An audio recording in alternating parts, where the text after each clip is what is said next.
So tonight we're going to talk about using the helper resources and making a lesson for your patron.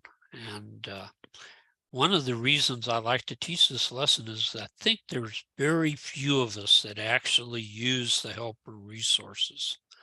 And if you're not using them, you're missing out on a great opportunity to uh, benefit from the things the church has put together to help us out. So we're going to begin by teaching us how to work with patrons on a one-on-one basis. This lesson is going to have two parts to it. We're going to teach a tool, the helper resources tool, and it really is a tool. And the process that we'll be using originally was the instructional module that was part of Discover, Gather, or Find, Take, and Teach, which was later changed over to Discover, Gather, and Connect. But the idea of one-on-one teaching is still the mod that we want to use. It's the way we want to try to teach people. And so this lesson will model that in the way we prepare. Okay, for a little background, over time as a consultant, you're going to be working with a lot of people, and there's going to be a lot of times you're not going to be teaching them lessons on how to research and things like that, because that's just not going to be what they're going to want. But there are going to be patrons that are going to come along that are going to say, I want to learn how to do a little research. Will you prepare a lesson to teach me how to do it? And that usually brings fear into the hearts of a consultant, especially new consultants that may not have a lot of background. We want to show you that it can be done. It's not that hard. And we want to try to use all the resources that we have at our fingertips to help us. Okay. What I've learned over the years is you need to take notes and have records and keep track of these things. And then the problem becomes, where are my notes? Where are my resources? What did I do with these things? And I spent more time fretting over lost records than taking time to prepare them. And so there had to be a better way, and the church realized that and came along and prepared a better way. And this better way is helper resources. If you use this, it will simplify your life in keeping track of what you do. So the helper resources are designed to assist us and to help us in several different ways. One, it'll provide a place where we can find discovery activities for our patrons. It'll provide us with numerous ways to study their trees so that we can figure out where in their tree we want to help them. It'll also provide links to excellent training for us, because involved in and included in this helper resources are links for consultant training. And it'll be a place where we can find a place to store notes and lessons for our patrons.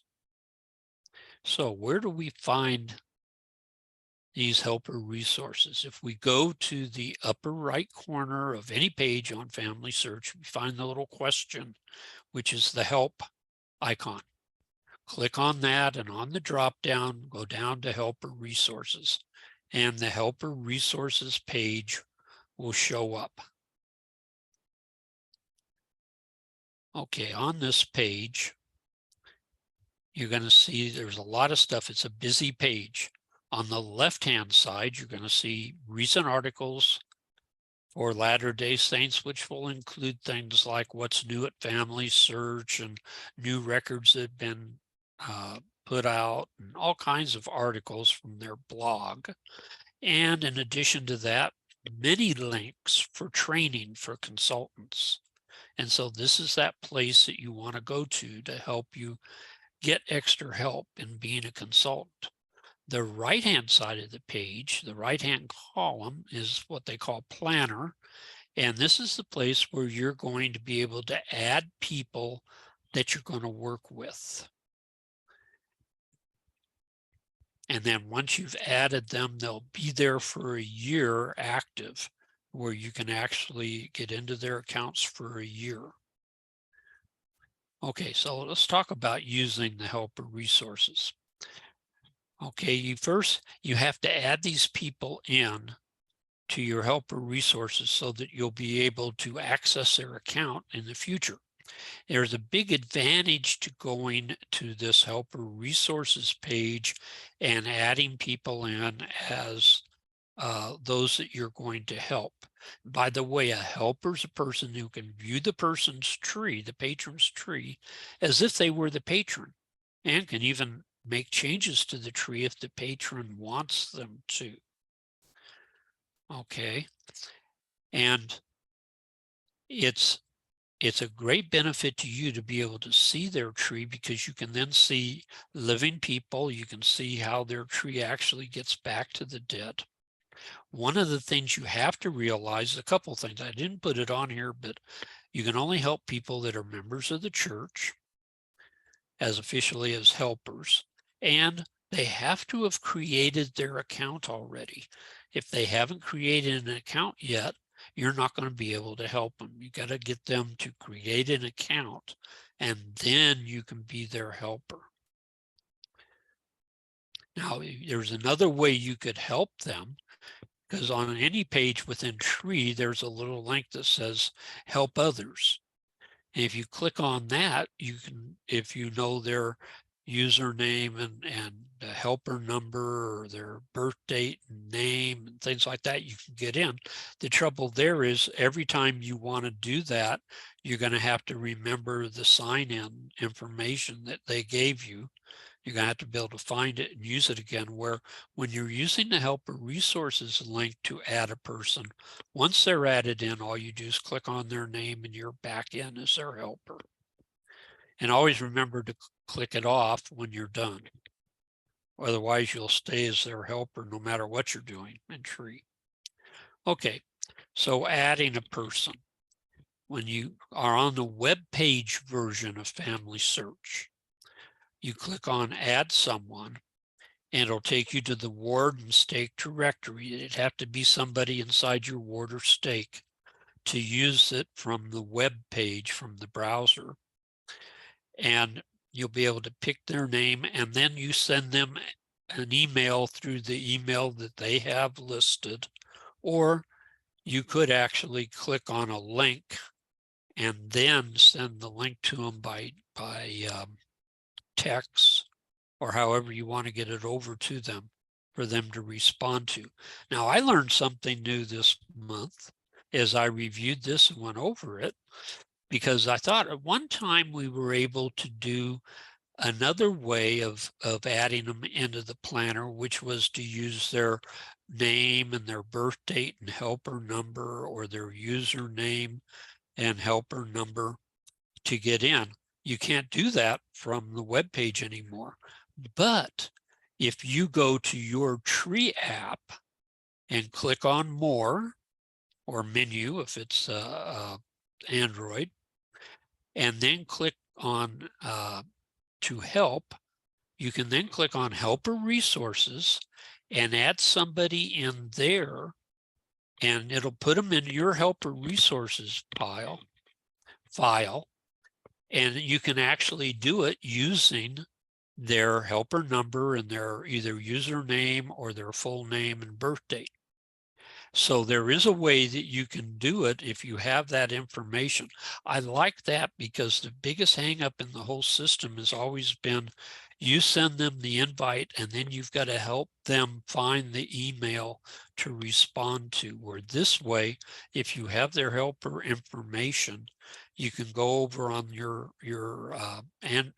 smart device and go add them in using that information, and you don't have to rely on them finding the invite and responding to it. And so that's a nice thing to know. I didn't realize that. It's kind of interesting. You can't do it on the web page, but you can do it on a smart device. Okay, now once they're in there, all you've got to do in the future, you go to Helper Resources, you click on their name, and you're ready to roll. So what will you get from this experience? Well, down the left-hand side here are the things that you'll be able to do. I'm going to skip over the first one, which is discovery ideas, but I do want you to know that in there, once you've clicked on a person, in this case, Joseph, you can then see discovery ideas for them, which would include the discovery things that are found under activities and on the web page. For that person, you'll be able to see a bunch of hints that you can add to people in that person's tree, hints that will add more information on people, hints that might add new people, different kinds of hints. And also it'll list you a bunch of people, hopefully, that need temple work. And so you can find all those things under the discovery ideas. We're going to skip over that tonight because we're going to focus on doing an actual research type lesson. And so the second thing in that column is tree. They use the fan chart. And this is an interactive fan chart. It's the same fan chart that you find out in Family Search. It was designed the way it is, especially for us as consultants, so that we would have ways to see what's going on in a person's tree. But it's so good for everybody that they put it out on the web version for everybody to use. But realize that originally it was kind of designed to kind of help us, and it gives us a chance to study the person's pedigree using these filters to try to view the tree and decide where it is we might be best to go to help this person in finding new names. And so we'll go through these things that are found in that red box. This is the generic version of the fan chart where you just see the names, birth and death information. We can click on birth country, and it will then change and color code the people based on the country that is listed in their record for birth. So in this case, the light blue is United States, the light orange is United Kingdom, Italy's the kind of pinkish area here, and so forth. And it gives you a chance at a quick glance to see where in the world, literally, this person's ancestry comes from. And that can help you, like if you feel strong in US research, but not in foreign countries, then you're going to want to try to stick to the parts of the tree that the United States is represented. Okay, the next one down is sources, and this starts to give you a feel for how heavily researched an area of the pedigree is. As you can see, there's that big wedge at the top where everybody has 10 or more sources except for one person. And that tells you right there that this is probably a pretty heavily researched area. This is a little better, but even it has some weaker areas. And this is a very lightly researched area, or very few sources for those people anyway. The next one down is stories. Stories are even more unique than sources. And so when people have any stories, that kind of gives you a clue that there's some interest in these people. But as you can see, there's a lot of places on this tree where there are no stories at all for any of the people in that part of the tree. Photos, same thing, kind of gives you a feel for how much work's been done on these people. It is interesting that there are some pictures over here on this side here, which was Italy. And so that's nice to know. Then there's research helps. The blue are hints. They use that same color for the hints, so you can see hints pretty easy. It's kind of interesting.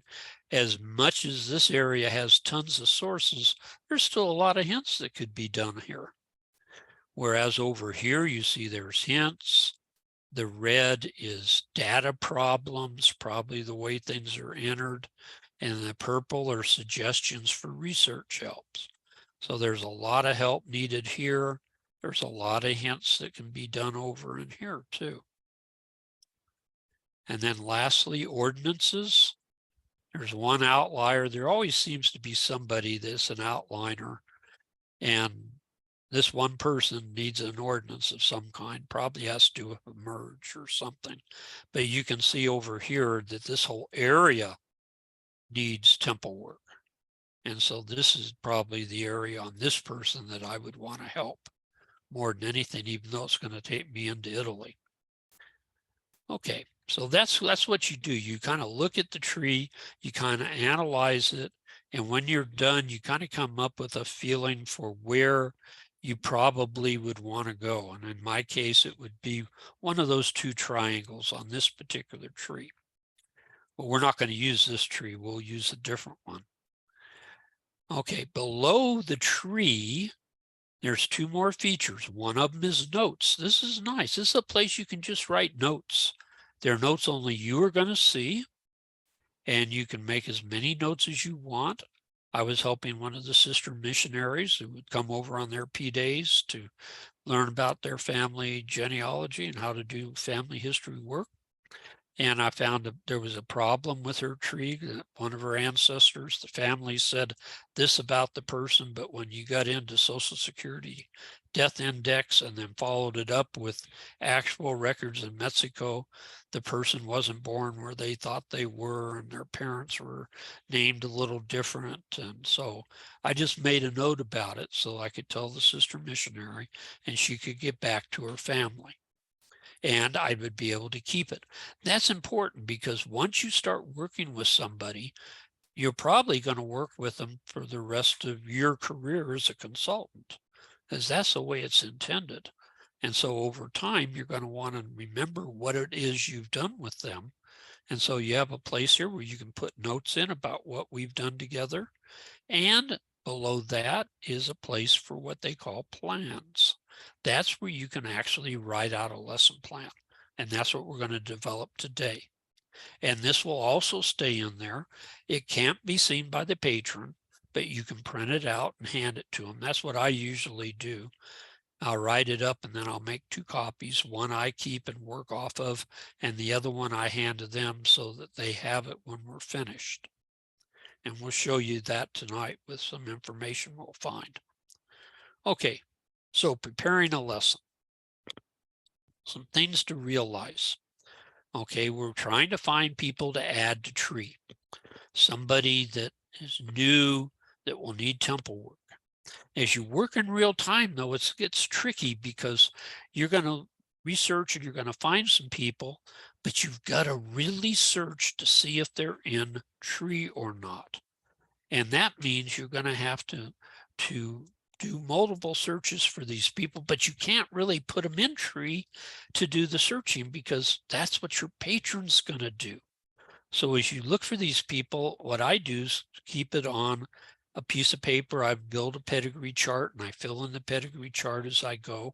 Or I'm kind of reluctant to mention it, but if you have like an ancestry account, you could make a tree for your patron and you could build it on Ancestry so that you have an actual functioning tree.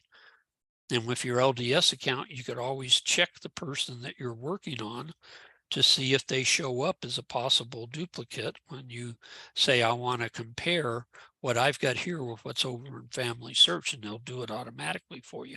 But one way or the other, you've got to kind of keep a record, because the worst thing you want is to go through all this work, develop a lesson, be excited for the patron, and you bring them in and you start adding this information, and the people pop up as duplicated and they're already there and their work's already done. And so you really don't want that to happen to you. And the only way to avoid that is to keep some kind of a record and then constantly do searches for these people in Family Tree, trying to find them, and especially as you add more information to them. Because the more information you have, the more likely they're there. So the lesson we'll do today will be one that's actually a partial tree lesson. We're going to talk about extending a pedigree, because this particular tree has a place where we can extend it. And in the coming months, we'll talk about making finding cousins by doing cousin research. But today we're going to stick to actually pedigree. So this is the tree that I'm working with. This is an older version of the helper resources, but it basically shows the same thing. This is showing sources. You can see there's one little area that doesn't have many sources, and so that drew my eye immediately, and I said, okay, I got to work over there. I've got a couple of people with only or no resources at all, but they're in tree. I've got a place where there's 4 people missing. And so this is a good area to do some research. So I said a little prayer about it. And I came right here to that location to a guy named Jeremiah Ashby. I thought, I think I want to work on him. He had no sources. He's in tree, but there's not a lot of information. So that's where we're going to go and try to see if we can build a lesson for our patron. Remember, we want to keep the lesson short. We don't want to have a long, involved lesson. So we're not going to do 100% thorough research. We're going to do enough to where we can build on this tree a little bit and maybe find some new people. Okay, so what did we have? Well, we had Jeremiah, born about 1855 in the Cutler, Carroll, Indiana's in brackets. That means it's a guess.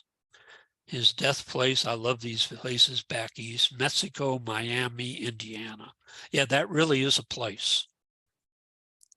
I guess they couldn't find any unique names, so they just started recycling names from around the country. Okay, they married in 1865. He married a Susan Dillman or Degman.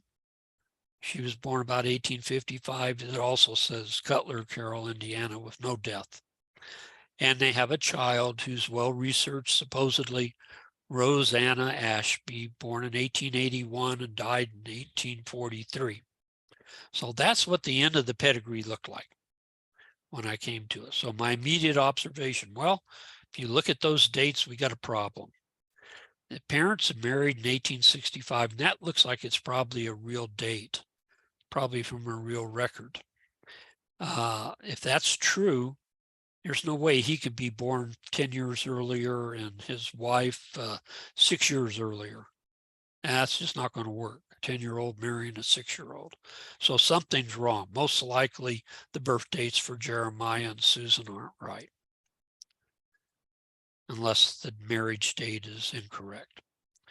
There should be more children. If they married in 1865 and Rose is born in 1881, that's quite a few years later. I'm sure there must be other children. And we really need some documentation that these are Rose's parents if we're going to go any further. How do we know that these are her parents when there's really not any sources on Jeremiah? And so the big problem we're going to face right off the bat is the fact that if Rose is born in 1881, she's in that time period between 1880 and 1900 where there's no census, unless there happens to be a state census, because the 1890 census was essentially destroyed. There's a little of it left, but not much, about 5% or less.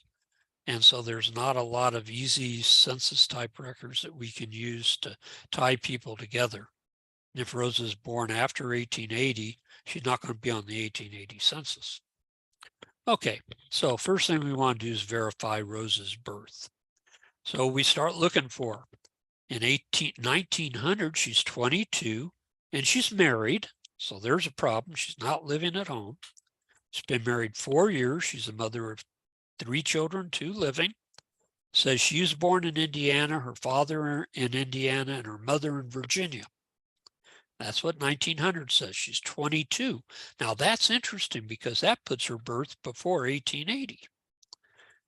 In 1910, 10 years later, she's only aged 6 years. She's now 28, which would make her born about 1882.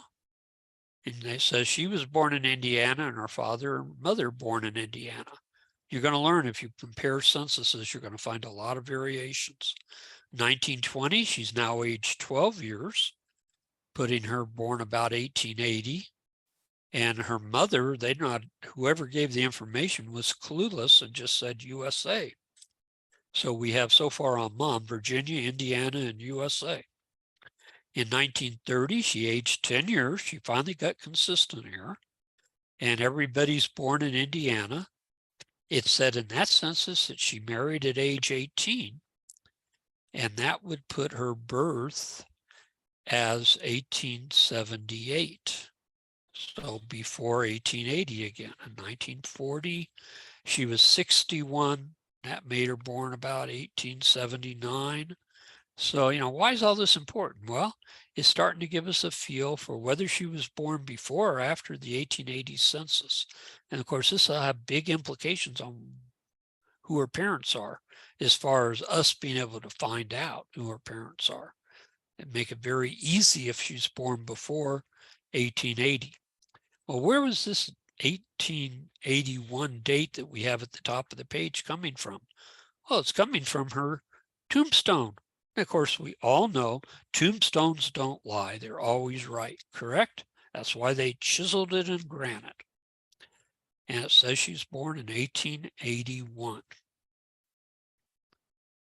Okay, well, I think they got this information from her death certificate. This is her death certificate, which was nicely found over at Ancestry. And it's interesting in that it says the same date as the tombstone shows. So this is probably where the tombstone got the date. It says her father's Jerry Ashby. Well, that's what we heard, Jeremiah. Mother is supposed to be Susanna. This says Mary. So that's kind of strange. And the interesting thing is, who's the informant? That's the person that gives the information. Well, that informant's her husband. And so he'd be a good person to be an informant, but he isn't actually of the birth family. So he might be a little lax on information. He may not have remembered very well some of the things. And who knows, maybe his wife didn't want to be as old as she was and said it was 1881. Who knows? But anyway, this is where basically the information for the tombstone came. But I started thinking, what about that 1880 census? That would help solve the riddle whether she's there or not, because Jeremiah and Susanna supposedly married in 1865. So they should be on the 1880 census if they're still alive. And so I went looking, and in Carroll County, Indiana, I found them. Strange, the last name is listed in the transcription as Ashby, not Ashby. But there's Rosa, and she's 1 year old, which means she was born before the 1880 census, more like 1879, or maybe late 1878. Okay, so what goes with this last name? I went and looked at the original census, which is what you should do, and it was very definitely Ashba. So for some reason, they either gave the name Ashba or the census taker wrote it as Ashba. But that's what's on the census. It's the only record that will be around for this family that shows it being Ashba. And Rosa's on there, so she definitely was born before 1880. She's 1 year old. She could have been born in 1880, but it would have had to say 0 for her age, or so many months. And it didn't, it had a 1, so she was probably definitely in 1879. Okay, and then there's a child there, Julia, who was born in 1862. And if they married in 1865, that means she was probably born to a prior wife of Jeremiah's.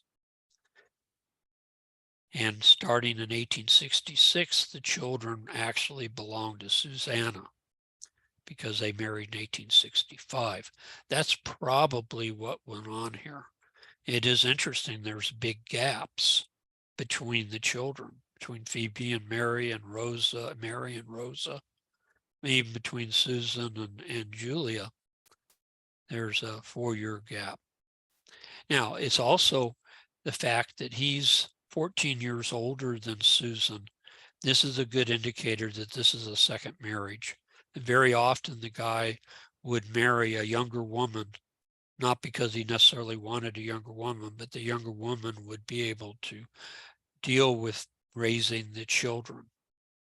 She'd have more strength and energy to raise the children than an older woman would.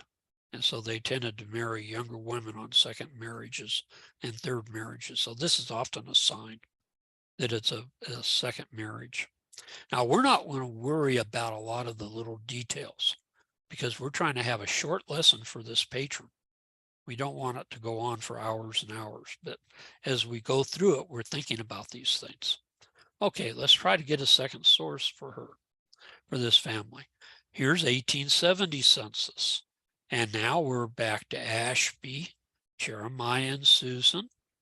And the last name is the way we would expect to see it. The parents' ages are much different. In fact, they're so far apart that it's almost ludicrous. I can't believe that they're 33 years different in age. I think those ages are false. I would stick with the 1880 census ages. They make more sense and fit the story better. But it's all kind of up in the air at this point.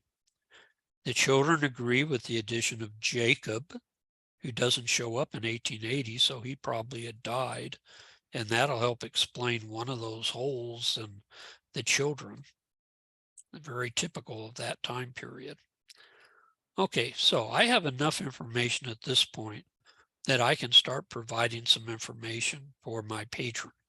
Because before all we had was Jeremiah and Susan with very little data and one child, Rosa.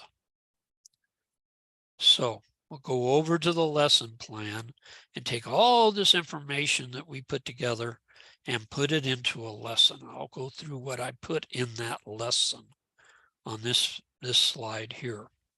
First thing I do is tell her where to go. That's not just for her, that's also for me so that I won't forget where in the heck this is found on her tree. So I say, go to your ancestor, Jeremiah Ashby. And to do that, you go to your father, Richard Charles Dixon, to Lula Mae Pelham, to Rosanna Ashby. And I even put Rosanna's PID number in there. Okay, then I said add hints. There was a marriage hint for them. Note the last name is Ashba, but that's okay. That's actually then a second time we see Ashba, so they must have used that for a while. But you may find the name is Ashby with a Y, Ashby with an E, or Ashba. Then there was a hint for that 1880 census. That's the family. It says Ashba. Note that Rosa's listed on this one as 1 year old, but her record shows she was born in 1881. That 1881 appears to be an error now. So for now, don't add the child Julia from the census, as she's probably the child of another wife, as she was born before Susan married Jeremiah. And then for edits, change Jeremiah's birth to about 1828 and put in Indiana. I made a mistake. I wrote Ohio. It's really Indiana. And for Susan, change it to about 1840 and put in Indiana. Then manually add a child to Jeremiah with an unnamed wife. So it's just Jeremiah with no wife. And that's where you're going to put Julia Ann. And she's actually already in tree with her husband and 2 kids, but she wasn't connected to parents. So all the patron has to do is go to that ID number, because see, I've looked all this stuff up, and just bring that ID number over and add that to the family, add her in by ID, and she'll be in the family there as a child of Jeremiah and whoever the first wife is. What's interesting is she comes with a husband and 2 kids, and none of them had temple work. So they all needed temple work, and all they needed to be was tied into this family. That's very typical. And then I said, look for duplicates. If you don't find one while adding the child feebly, beware there really is one. And there's actually a duplicate for Jeremiah and Susanna because they're tied to Phoebe. And so I give them Phoebe's ID number if it doesn't come up as a duplicate, so that she can put it in there and do the merging. And this is enough for one lesson. This probably will take more than a half hour, but it's a short lesson. It gets the patrons started, and they should be excited enough to say, hey, let's do some more. And then you can carry it on and fill in the holes. When we got done and came back a while later, this is what had happened. We had everything set up right. We had Ashby for the names. We had Jeremiah with 2 marriages. And another patron came along behind us, changed the last names except for Rosanna to Ashba, and stuck Julia back in with this family, even though she was born 4 years before they married. So that's just an example of what happens when you have an open-ended family tree. You get people that make changes. And so that was kind of humorous that after all the work we did, somebody came behind us and went and made changes. And so what we need to do is go back in, maybe change it back to Ashby and make an alternate name also known as with Ashba, so that everybody has both versions of the name. And then again, set Julia in as a child of a different marriage, and maybe make a note this time that shows up on the home page about why she isn't in with the other kids. Okay, so in review, this is a demonstration of how to use the consultant planner and how to prepare a lesson using Find, Take, Teach with the planner. And so your challenge would be to go out and if you've never done one of these, try it out on yourself. Find a place in the tree where you can add somebody, keep a record of what you're doing, and learn how to set it up in a lesson that can then be presented to people. I guarantee, I promise you, if you do this and learn to do this, you're never going to have the point like I had where I met with patrons and I couldn't remember what it was I was supposed to do next, or where to find that record, or even where to find that person. It really helps you to stay organized. Okay, next month, or actually it won't be next month, it'll probably be more like September, we will be doing researching descendancies using the descendancy report to help find cousins. So with that, we are pretty much done. Let me close this off and